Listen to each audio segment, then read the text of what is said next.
नमस्कार दुनिया हलचल को स्वागत करुछि मु संजय।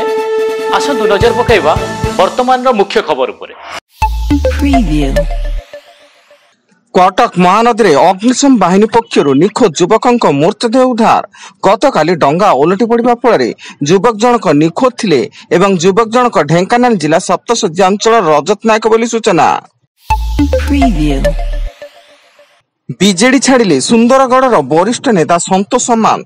से तांको ट्विटर हैंडल रे दल मुख्य तथा मुख्यमंत्री नवीन पट्टनायक को बीजेडी रो प्राथमिक सदस्य पदरु इस्तीफा देथिबा जणाइचंती। ढेंकानाल जिला कामाख्यानगर थाना जिराड़ सप्ताहिक हाट में बोमा माड़ बारिपदार जड़े गोरु व्यवसायी गाड़ी को बोमा माड़ कर लक्षाधिक टंका सह गाड़ी को नहीं फेरार मारिले दुर्बृत्त एवं खबर पाई घटनास्थल में कामाख्यानगर थाना पुलिस तदंत आरंभ।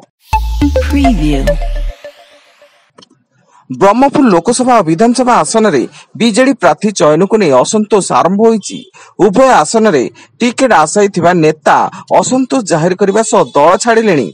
ଏହି କର୍ମରେ ଆଜି ପୂର୍ବତନ ଉପବାଚସ୍ପତି ତଥା ବରିଷ୍ଠ ବିଜେଡି ନେତା ରାମଚନ୍ଦ୍ର ପଣ୍ଡା ଦଳରୁ ଇସ୍ତଫା ଦେଇଛନ୍ତି।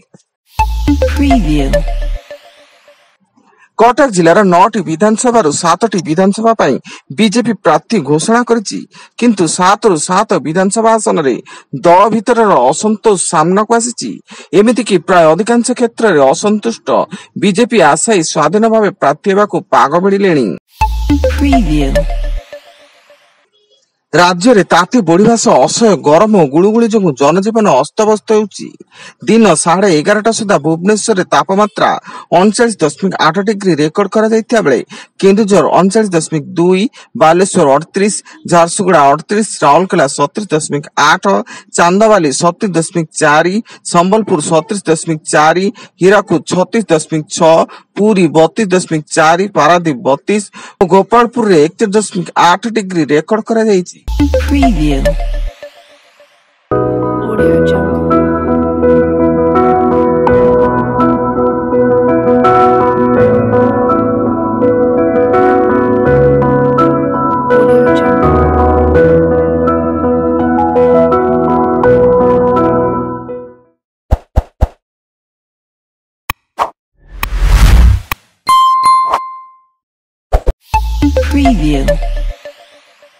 दुई जन एसपी और जड़े डीसीपी को नुआ दायित्व प्रदान करने को निर्वाचन कमिशन मुख्य शासन सचिव को चिठी लिखिं।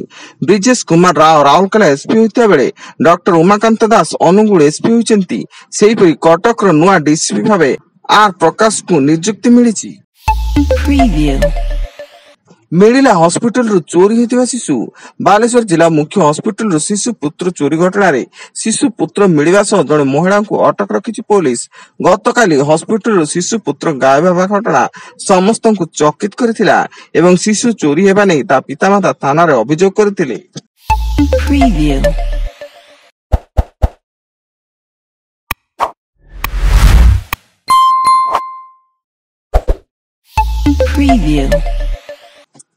कोरोना पर एवं विश्ववासी आउ एक महामारी सामना करिपारंती बोली विशेषज्ञ माने आशंका करुचंती। कहा जाउछि जे वर्तमान H5N1 अर्थात बर्ड फ्लू महामारी रूप नेबार संभावना रही जहाँ कोविड ठारू 100 गुण अधिक मारात्मक हेबो। एवं केन्दुझर जिला तेलकोई थाना अंतर्गत 49 नंबर जातीय राजपथ जनसनपुर निकटरू तेलकोई थाना पुलिस पक्षर 2टी गोरु बोझे कंटेनर जबत एवं गोरु माफिया समेत जड़े ड्राइवर गिरफ। वर्तमान अधिक न्यूज अपडेट्स विजिट करंतु आम वेबसाइट www.duniyahalchal.in। धन्यवाद।